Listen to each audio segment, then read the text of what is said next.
Hi everyone, I'm Kate Kennedy and I'm here with day 52 of 100 Days of Kane, PA. And competitive and recreational dance are ways many kids and adults alike spend their time here in Kane. So today we're going to talk to Kate Lenaway Underkoffer about her experience as a dancer from the time she was 3 years old to now as someone who teaches dance to many of the kids here in Kane today. So I'm going to go ahead and flip you around and we're going to step into the studio. Hello, Kate. Hello. Hey, thank you so much for having us here today. Of course. We're excited to talk with you about dance. We know it's been a big part of your life and Sure has. many kids' lives here in Kane. Let's go ahead and start. Were you born in Kane? I was born at the Kane Hospital during a snowstorm in 1985. Oh, We lived in Ludlow for the first few years of my life, and then we moved into my parents' house on Grieve Street, right beside the Presbyterian Church. Okay, great. So Grieve Street is a pretty frequented road here in Kane. Could you share one of your earliest memories? Sure. Well, I have lots of memories growing up on Grieve Street. There were lots of kids on our street. Nikki Cicchetti lived right with us. Robbie Christian down the street. We would always go right beside my parents' house to Vincey's to get penny candy. But probably the memory that sticks out the most is when I was coming home from kindergarten with my babysitter. We watched a log truck go around that sharp corner and it dumped its entire load of logs in my parents' yard. Oh my gosh. And you saw that happen? I sure did. Yep. Oh, I can't even imagine. Oh yeah, I was too young to realize that it was dangerous. And I was like, that is so strange. Why are there logs in the yard? And I remember it being on the front page of the Kane Republican, and I thought it was really cool. So that happened when you were in kindergarten? Yep, so probably about 1990, 91. Okay, and what about school? Do you have any memories about your school days? Of course I do. I remember everything about the Kane Elementary School, which is funny because my dad works for Kane Screens, and they actually ended up buying that building a few years ago, and now he works in my fourth grade teacher's classroom. Oh, geez. It's his office. So who were some of your teachers? Well, in kindergarten, I had Lori Myers, who was only there for 1 year. Then in first grade was Mrs. Blackmore. Second grade was Mrs. Gosman. Then Mrs. Belitskis in third grade when you got to go upstairs with the big kids. Mm-hmm. Fourth grade was Becky Christian. And then in fifth grade, I had Shar Shepard and I also had Sue Grolman for reading and math. And I remember Mrs. Grolman always had peach Jolly Ranchers as a reward for us. Do you have any other stories or thoughts about elementary school, your time? I loved being in Kane Elementary School. My mom was a kindergarten teacher most of my years. She was second grade for a while, so it was so nice to have my mom downstairs when I would need her. But she would always come into the cafeteria during lunch to make sure I wasn't drinking chocolate milk. Oh.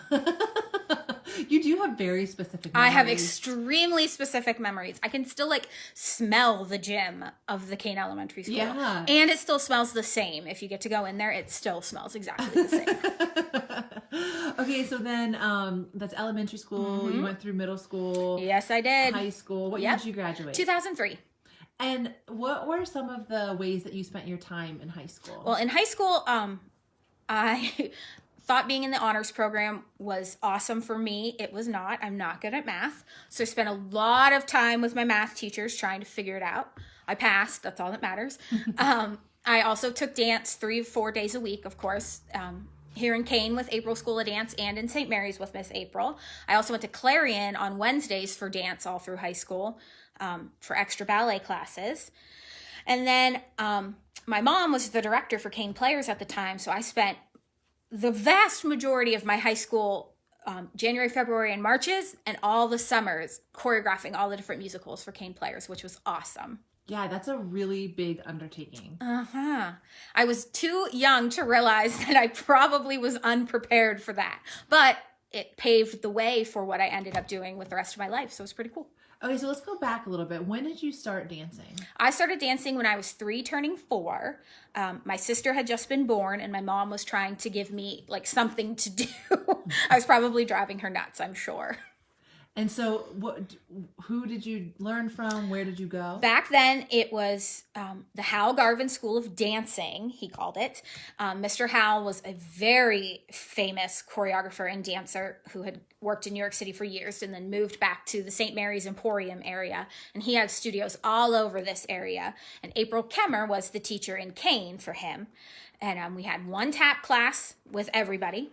one jazz class that everybody was in, and one ballet class that everyone was in. We weren't divided by levels because there just wasn't space or time back then. We were at the Lutheran church in like their upstairs social hall.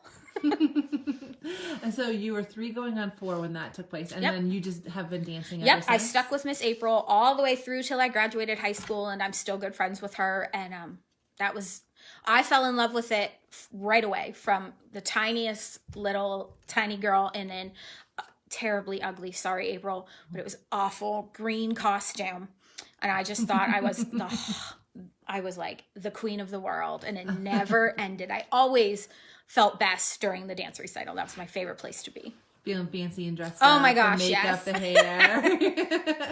Yeah. Okay. So who were some of the people that you remember looking up to? Oh, well, I know for a fact that I hero worshipped Becky Rossman. She's Becky Nannon now. Growing up, she was Miss Kane High.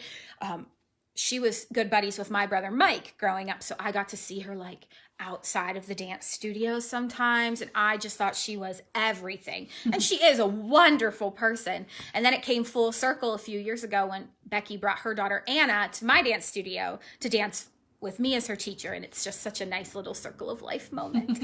And that's something that happens a lot in Kane, I It think. absolutely does. I'm teaching students, my old students, I'm teaching their children now, because I started teaching for Miss April when I was 15 or 16, way back in high school. So I have kids now that I was teaching them, they're on their 2nd and 3rd kid now. And it's a nice it's like a family generation thing here. That's really cool. It is. And the teachers know you, so they probably feel comfortable leaving Absolutely. their kids here, too. Yep. Okay, so high school was busy for you, it sounds like. my You were in gosh. school, spending a lot of time with your math, tutoring. Trying. Teaching classes, Mm-hmm. taking classes, and then choreographing for Kane players. Yep. What were some of the plays that you choreographed? Well, the for? first big one we did was Annie. Must have been 2000, 2001, one of those 2 years. And my sister Chelsea was Annie, and my dad was Daddy Warbucks, and I choreographed. My mom was the director.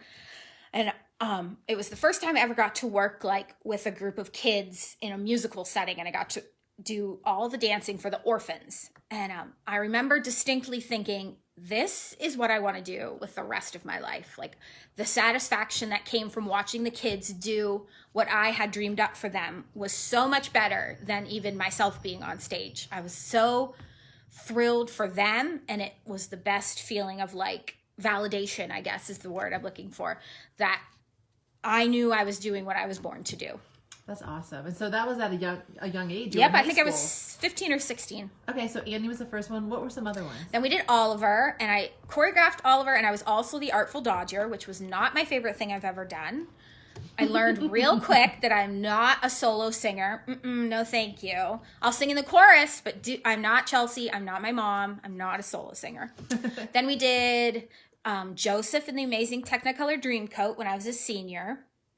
That was a blast. The whole thing, though, is music. There's no lines. So that was really exhausting as a choreographer. Yeah, you really had to put a lot of time in. It took us a lot of work. And working with the 12 brothers was so much fun. Those men, they even like grew their hair out for a year, and they had long scraggly beards. Like they committed. And it was so fun to be working with people who were also enjoying what they were doing. They were just there for a good time, and it was a Yeah. blast. That's awesome. Yep. Okay, so today you own a dance studio and you teach. How did you get from where you were in high school to where you are today? So when I graduated, I went to Allegheny College in Meadville.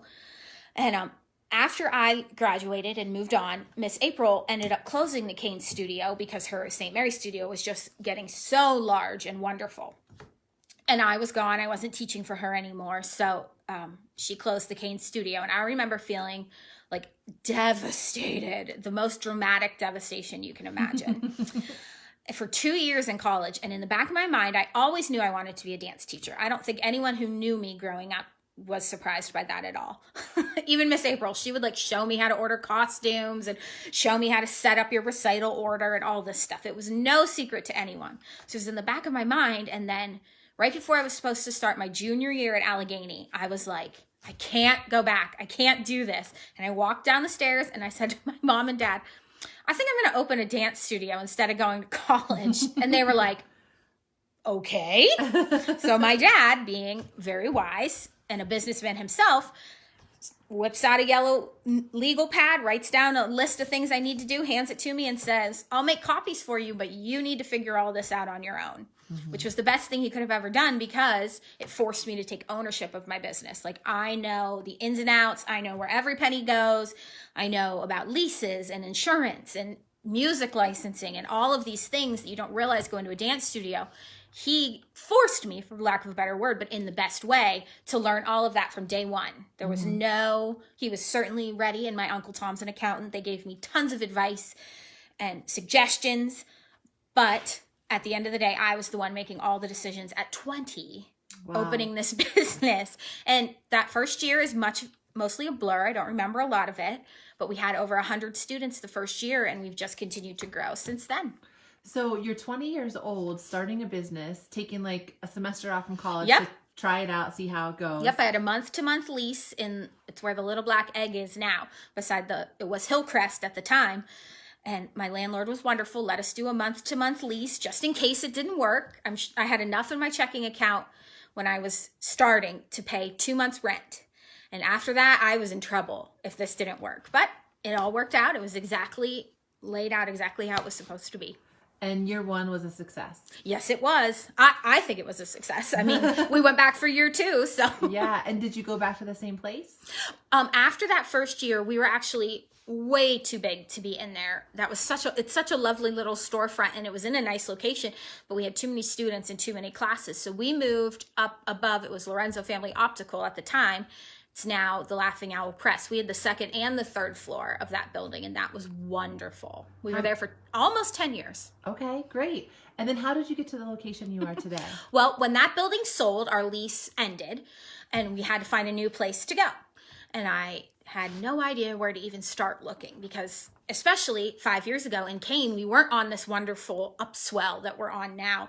And I was like, I don't know where to go. And I don't know what to do. It was like, we call our dancers our family. It was like a family-wide panic. But the other best thing about being in Kane is everybody was willing to help. So everybody started putting out feelers and trying to figure out where would be a good spot. And at the time, my youngest was still in preschool, and his teacher was Linda Hurst, whose granddaughter Jenica dances for me.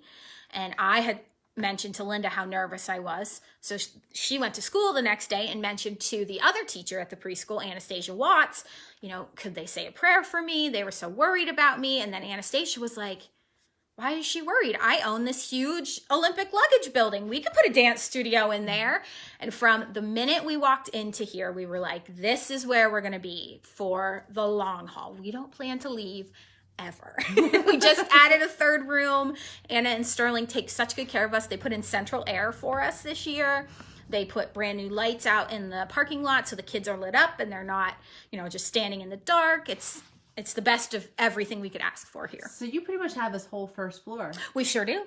Well, you would think that we do, but the building is so huge, we could probably add 6 or 7 more dance rooms down here. Oh my gosh. Yeah.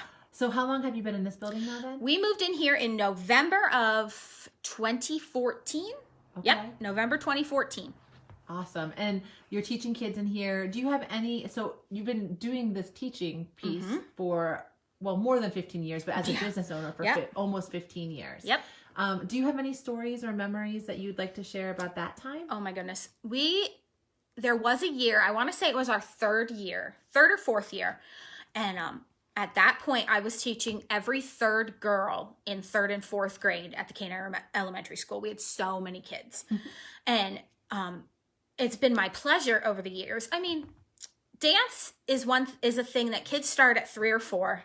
And sometimes they'll make it till they graduate high school, but other times they'll discover cheerleading or softball or whatever makes them interested. And my policy here is, it's fine with me. I want happy kids, happy, healthy kids making good decisions. So it's been my pleasure over the last 14 going on 15 years to be able to watch these kids, even who didn't finish their dance career, come back from college, come back after softball season and tell me how they did. When they win medals at district track, they'll always text me to let me know. And I think that's the best part about being a hometown dance studio is even if a kid moves on to other activities, I'll see their mom in the grocery store and they'll tell me everything that's going on, and they'll come visit me when they're home on breaks. And it's such a nice atmosphere that we've cultivated here where, okay, so dance wasn't for you. No big deal. You're still part of us. We still want to know what's going on, and we still care about the kid. That's really special. Yes, it is. We work hard at it. And you guys have been to Disney World a few times. We have. We've performed at Disney World 3 times. We're doing our 4th performance in June 2020. And I would say there's probably over 50 kids throughout the 3 years that we've gone that have performed with us. My favorite story, of course, is my cousin Kari has gone all 3 times with us, 2012, 2014, and 2017. And she just graduated from Kane High in June. And on Saturday, she's moving to Orlando. She already got hired as a lifeguard at Disney World, but she will eventually be a Disney dancer and hopefully maybe eventually even like a princess or a face character. Oh. And that's all thanks to having the opportunity to perform at Disney World and realizing that that is her thing. She is a performer, and that's the best atmosphere you could be in. That's awesome. It is. It's humbling. And your daughter's a dancer too. Yep. Rory is my 10-year-old. She's going into 5th grade at Kane, of course. She's been dancing. Oh my goodness. Her first recital was in 2012. She did a little Minnie Mouse number with some other little girls. And she is a big time dancer. As she likes to say, she does not do sports. She's just a dancer. But my son does all the sports, so we're okay. So we balance it out. It's fine. Well, that is awesome. I mean, you guys, you must have so many memories. I mean, I look behind you. You have this awesome quilt that your mom made, right? Well, she had made. One of my dance moms made it for me. Okay, and can you tell us about this? Because this is a story in itself. Yeah, these are all costume pieces and our jackets from when I was little, from growing up. That green square up there at the top, that's my very first costume. Oh. See? Ugly green. And all the way up to this one was my senior solo, which was a big deal at April's. You got to do a special dance when you were a senior. And these are all... a small selection. She probably could have made 6 or 7 more quilts. We had so many costumes. But these are all patches from different dances we were in. Well, I was in. My sister has one too. That is so great. What really a great way to keep the stories and memories. It is. Right and the here. funniest part was on Christmas when we opened these, my sister and I had to go along and name every dance. You know, we had to make sure we knew them all. And of course we did. We remember the weirdest things. Well, that's great. Is there anything else about dance or Kane or anything that you wanted to share that you didn't get a chance to do? I think I would like to encourage more people around my age and younger. I'm 34. I graduated in 2003. And a lot of people have this idea that when you raise your children in Kane or you choose to move back to Kane, your kids are missing out and they're not getting the experiences and the opportunities. I would say that that is baloney. My kids are safe and happy and well taken care of from sunup to sundown. No matter where they go around town, they know they're safe. When they go to school, I have no worries at all. Our school staff has been amazing at the elementary school. They're wonderful. I'm sure middle and high school will be the same. I'm not ready to find out yet. Rory's only in 5th grade. But living in Kane has given us a sense of security and a sense of family even greater than our own little family unit. And I'm so grateful to be raising my kids here and owning a business here. It's wonderful. It's so supportive and such a welcoming atmosphere. Even my kids from other towns, when they come in for dance, because I have kids from all over Elk, McKean, Potter, Warren County, they're like, there is something special about Kane. And I said, I knew that a long time ago. I've been here for 15 years. Yeah, you guys chose to be here and raise We sure did. Here. Yeah. Yep, we wouldn't choose anywhere else. That's awesome. Thank you so much for sharing. Is there anything else? Thank you. Oh, I think we're good. Okay, well, thank you. Those are some great memories, great stories, and we really appreciate your time. Of course. All right, everyone, I hope that you enjoyed today's stories from Kate about dance and Kane. And I know a lot of you have taken dance or have kids in dance currently, and I would love to hear from you in the comments about your dance experiences. So please feel free to comment below. Thanks again for tuning in, and we'll see you tomorrow for day 53.